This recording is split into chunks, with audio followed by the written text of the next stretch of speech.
Заменик министер, господине Битики, го гледам амандманот пред мене.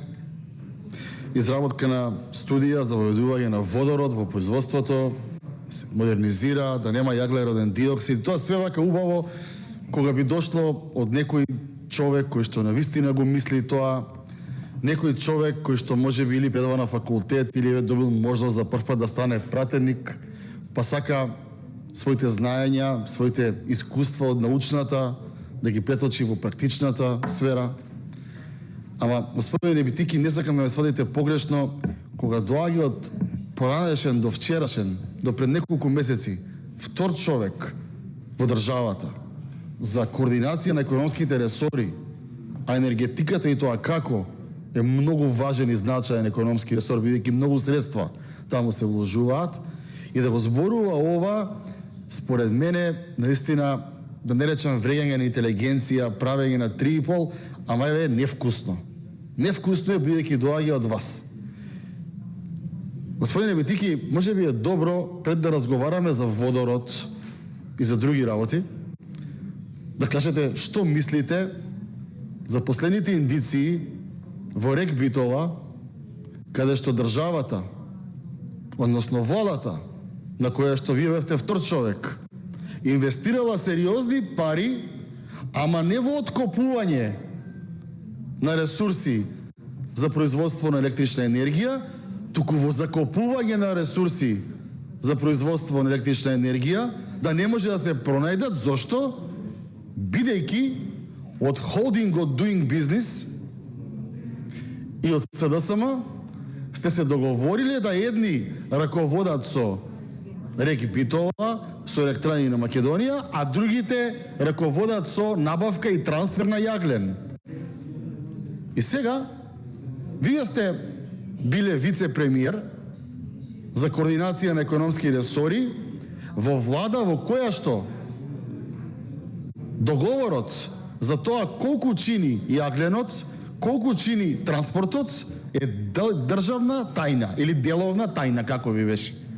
Договорот не беше класифициран и даночните обврзници на оваа држава не можевме да видиме колку чини тој договор. А вие, кои што сега зборувате за водород и за 22 век, сте биле подпредседател на таа влада. Ке повторам, на таа влада во која што сега гледаме дека наместо да трошите пари за наоѓање на ресурси за производство, сте трошеле пари за закопување на тие ресурси, да не се наоѓаат, да се носи од Косово и од Грција преку Doing Business, холдингот, 22 годишен во Македонија. И сега, како собрание, како се произнесеме, господине Битики? Мислам дека во следниот период прво треба да поздравиме тоа што конечно Македонија ќе има енергетска стратегија. Конечно Македонија ќе биде за не многу месеци од сега многу помалку енергетски зависна, а за еден мандат од сега верувам ќе биде енергетски независна. Зелената енергија и ветерниците нема да ни бидат нешто само што го гледаме во други држави.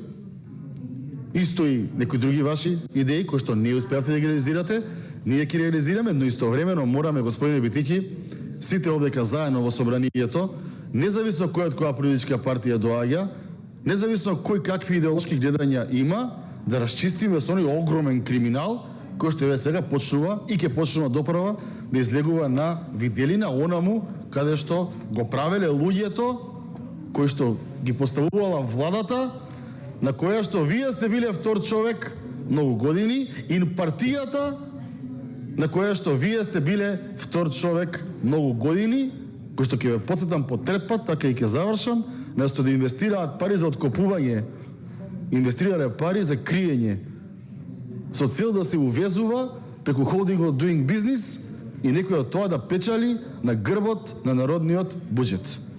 Благодарам. Благодарам. Реплика Фатмир Битола.